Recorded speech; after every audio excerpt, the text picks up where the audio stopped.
আসসালামু আলাইকুম রহমতুল্লাহি ওবরকাতুহু। সম্মানিত দর্শক, ভারতে যে সকল আওয়ামী লীগ নেতৃবৃন্দ, বিশেষ করে শীর্ষ নেতৃত্ব রয়েছেন, তারা মাঝে মধ্যেই মিডিয়াতে এসে যখন কোনো কথা বলছেন, অমনি সেই কথাগুলো ভাইরাল হয়ে যাচ্ছে। শেখ হাসিনা টেলিফোনে কার সঙ্গে কথা বললেন, সেটি নিয়ে বাংলাদেশের মানুষ খুবই মাতামাতি করছে। বহুদিন পর জনাব ওবায়দুল কাদের তিনি আবির্ভূত হলেন এবং দুটো গণমাধ্যমের সঙ্গে, একটা ভারতীয় এবং আরেকটা কানাডার। সেখানে তিনি তার মতো কথা বললেন। সারা বাংলাদেশ তাকে নিয়ে উত্তেজিত। আওয়ামী লীগের একজন মন্ত্রী জনাব সমরেজাউল করিম, তিনি ইংল্যান্ডে বসে একটা বক্তব্য দিলেন কিভাবে তিনি বাংলাদেশ ছেড়েছেন এবং তার সেই আ বক্তব্যকে কেন্দ্র করে সারা বাংলাদেশ উত্তাল। পক্ষে বিপক্ষে, ইচ্ছাই হোক অনিচ্ছাই হোক আমরা আলোচনা করছি, শুনছি। এর বাইরে জনাব মহিবুল হাসান চৌধুরী তিনি বক্তব্য দিয়ে যাচ্ছেন। মানুষ শুনছে এবং সর্বশেষ যেটা সেটা হলো জনাব আসাদুজ্জামান খান কামাল, সাবেক স্বরাষ্ট্রমন্ত্রী। তো কামাল সাহেব একটি সাক্ষাৎকার দিয়েছেন একজন সাংবাদিককে, ভারতীয় সাংবাদিক।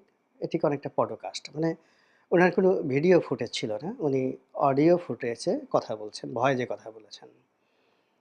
কিন্তু তার সেই ভয়েস নিয়েও বাংলাদেশে যথেষ্ট আলোচনা হচ্ছে এবং খুবই যাকে বলা হয় গুরুত্বের সঙ্গে সে সকল আলোচনা সরকারি মহলে, বেসরকারি মহলে এবং একই সঙ্গে জনগণের মধ্যে আলোচিত হচ্ছে।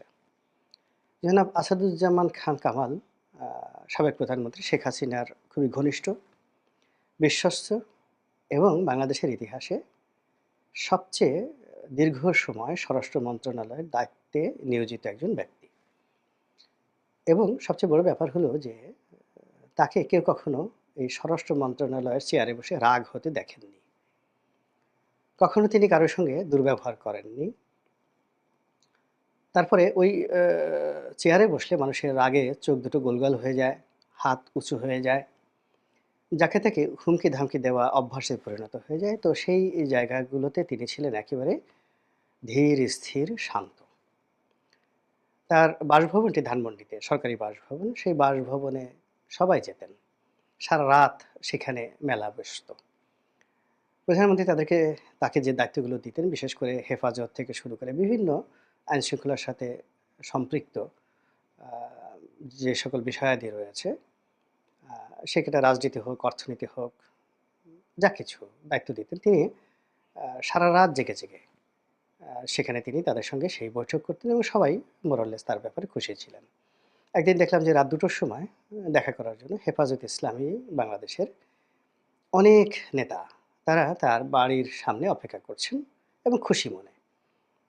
এরপর আবার দেখলাম যে তাবলিগ জামাতের যারা নেতৃবৃন্দ রয়েছেন তারা দল বেঁধে অফিসে যাচ্ছেন।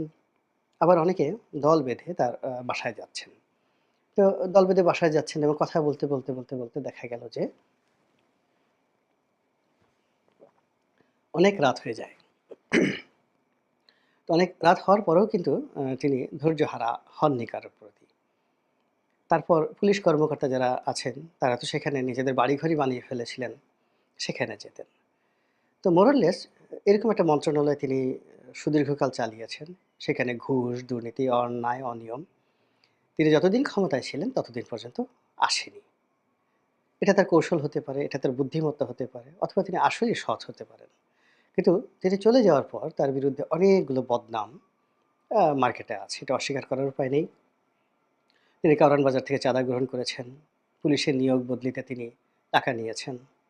তার একটা সিন্ডিকেট ছিল এবং তার একজন এপিএ ছিলেন, যার কারওয়ান বাজারে একটা অফিস ছিল। সেখানে বসে তিনি এরকম লেনদেন করতেন। এই সকল ক্ষমতা থেকে চলে যাওয়ার পর।